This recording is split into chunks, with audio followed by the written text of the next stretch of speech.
सभापति महोदय, आपने मांग संख्या 18 और 19 पर बोलने का मुझे मौका दिया। माननीय सभापति महोदय, कुछ वर्ष पहले तक राजस्थान देश के अंदर अमन चैन के लिए, आपसी भाईचारे के लिए और शांति के लिए जाना जाता था, पर कहते हुए दुख होता है कि आज का राजस्थान उसके बिल्कुल विपरीत है। क्योंकि आज का राजस्थान देश में अपराधों में नंबर 1 पर है, महिलाओं पर दुष्कर्म के नंबर 1 पर है, दलितों पर अत्याचारों पर नंबर 1 पर है, साइबर क्राइम में नंबर 1 पर है और महिलाओं के अत्याचार पर नंबर 2 पर है। जो कि सत्ता पर काबिज लोगों के लिए, राजस्थान सरकार के लिए, गृह विभाग के अधिकारियों के साथ साथ यहाँ पर बैठे प्रत्येक व्यक्ति के लिए शर्म की बात है। माननीय सभापति महोदय, मेरा मानना है यहाँ पर बैठे प्रत्येक व्यक्ति को इस बात की चिंता करनी चाहिए और आने वाले समय में इन अपराधों पर कैसे अंकुश लगे उस पर एक साझा विचार कर उस पर काम करना चाहिए, जिससे राजस्थान देश में एक बार पुनः शांति और भाईचारे और अमन चैन में नंबर 1 आ सके। माननीय सभापति महोदय, राजस्थान में बढ़ते अपराध, अत्याचार और दुष्कर्म के पीछे राजस्थान की कमजोर सरकार और सत्ता पर काबिज नेताओं के काम करने की मंशा को दर्शाता है। साथ ही थानों में नफरी की कमी, अत्याधुनिक वाहनों की कमी, अत्याधुनिक हथियारों की कमी और आज के टेक्नोलॉजी के इस युग में अत्यधिक उपकरणों की कमी है। माननीय सभापति महोदय, साइबर क्राइम से लड़ने के लिए प्रशिक्षित कर्मचारियों की कमी भी है। पुलिस विभाग के लाइन के अंदर अंतिम छोर पर खड़ा व्यक्ति बिना छुट्टी के, बिना रुके दिन के 24 घंटे, साल के 365 दिन काम करता है, जिससे उसकी कार्यक्षमता भी कहीं ना कहीं कमजोर पड़ती है। इसलिए आपके माध्यम से सरकार से मांग करना चाहूँगा कि इन कर्मचारियों की वेतन विसंगतियों को दूर करें, साथ ही इनका ग्रेड पे बढ़ाकर 3600 किया जाए और अन्य विभाग की तरह इनको भी एक दिन की छुट्टी दें, जिससे ये मानसिक और शारीरिक रूप से मजबूत हो सके। माननीय सभापति महोदय,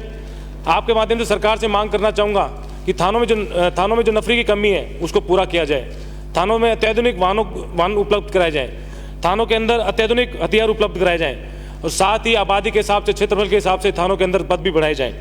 माननीय सभापति महोदय, आज जिस तरीके से साइबर क्राइम बढ़ रहा है उसको देखते हुए ट्रेंड स्टाफ के साथ साथ साइबर क्राइम पे अपराधों को अंकुश लगाने के लिए अत्याधुनिक संसाधन उपलब्ध कराए जाएं, जिससे कि आने वाले समय में राजस्थान में शांति बहाल हो सके। माननीय सभापति महोदय, अगर बात करूं मेरे विधानसभा क्षेत्र मुंडावर की और हाल ही में जो घटनाएं घटित हुई उनकी अगर चर्चा करूं तो आपके माध्यम से सरकार के सामने बातें रखना चाहूँगा कि अभी 3-4 दिन पहले मेरे विधानसभा क्षेत्र के गादली गांव के अंदर कुछ बदमाशों ने 3-4 घरों में करीब 15 लाख की नकदी और सोना लूटा और जब वो लूट कर भागने वाले थे तो एक लड़का है अंकित राजपूत, उसकी आंख खुली तो उसने उन व्यक्तियों में से, उन लुटेरों में से एक व्यक्ति को पकड़ लिया। उसके अन्य साथी आए और उस पर उन्होंने देसी कट्टे से फायर किया। भगवान का आशीर्वाद ये रहा कि वो जो गोली चली वो उसके कंधे पर लगी और आप भगवान के आशीर्वाद से आज वो सुरक्षित है। इससे पहले नीमराना के अंदर आरपी सन्स ज्वेलर्स पे, वहां पर जो धर्मवीर सोनी जी उनकी दुकान पर जाकर कुछ बदमाशों ने देसी कट्टे की नोक पर उनके वहां से करीब 2 करोड़ रुपए के सामान की लूट करी। कुछ दिन पूर्व बासनी के अंदर सचिन नामक व्यापारी के प्रतिष्ठान पर जाकर कुछ बदमाशों ने उस पर फायर किया और एक पर्ची देकर गए कि 10 लाख रुपए दे देना, नहीं तो आने वाले समय में अंजाम भुगत लेना। इस घटना के बाद वहाँ के डीएसपी ने उनको आश्वस्त किया कि जब तक ये सभी अपराधी नहीं पकड़े जाएंगे उस क्षेत्र के अंदर 24 घंटे पुलिस गश्त कराई जाएगी। पर आज पता करने पर पता चला कि 2-3 दिन तो पुलिस गश्त हुई, उसके बाद वो गश्त वहाँ से हटा दी गई। इसलिए आपके माध्यम से सरकार से मांग करना चाहूँगा, मेरे विधानसभा क्षेत्र का एक लंबा हिस्सा हरियाणा सीमा का लगता है, इसलिए हरियाणा सीमा से लगते हुए गाँव कांकर, राम सिंहपुरा, गादली, दादिया, सीलगांव और बासनी के अंदर 24 घंटे पुलिस की गश्त कराई जाए, जिससे आने वाले समय के अंदर वहाँ पे अपराधों पर अंकुश लग सके। साथ ही मुंडावर के अंदर एक पुराना थाना था, नया थाना मुंडावर से बाहर स्थापित हो चुका है। पुराने थाने पर चौकी बनाई जाए, क्योंकि थाना दूर होने की वजह से वहाँ भी हमेशा अपराध होने की घटनाएं होने के डर बना रहता है। इसलिए आपके माध्यम से सरकार से मांग करना चाहूँगा कि हरियाणा बॉर्डर से लगते हुए सभी गांवों के अंदर पुलिस चौकी स्थापित की जाए, जिससे जो अपराधी है अपराध कर वापस पुनः हरियाणा की तरफ ना भाग सके। साथ ही जो सोडावास अजरका में चौकी जो स्थापित है, आपके माध्यम से सरकार से मांग करना चाहूँगा उन चौकियों को थानों में क्रमबद्ध किया जाए। माननीय सभापति महोदय, कुछ गाँव ऐसे हैं जो अन्य थानों के अंदर जुड़े हुए हैं, पूर्व के अंदर सड़कों के माध्यम से आपस में जुड़े हुए नहीं थे, इसलिए दूसरे जो नज़दीक थाने थे वहाँ जुड़े हुए हैं। आज सड़क तंत्र मजबूत होने की वजह से जो दूसरे थाने उनके नज़दीक आ गए। इसलिए आपके माध्यम से सरकार से मांग करना चाहूँगा, सामदा में बदीन पंचायत को और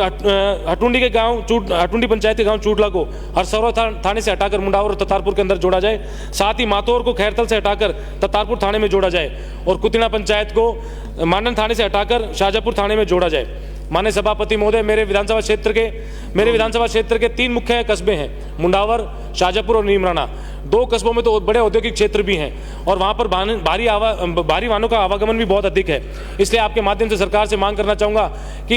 इन तीनों कस्बों के अंदर पुलिस यातायात की व्यवस्था की जाए, जिससे कि वहाँ पर जो लोग रह रहे हैं वो उनका आवागमन सुगम हो सके। साथ ही आपके माध्यम से सरकार से मांग करना चाहूँगा, जिस तरीके से सरकार ने प्रशासन गाँव के संग एक अभियान चलाया, आने वाले समय में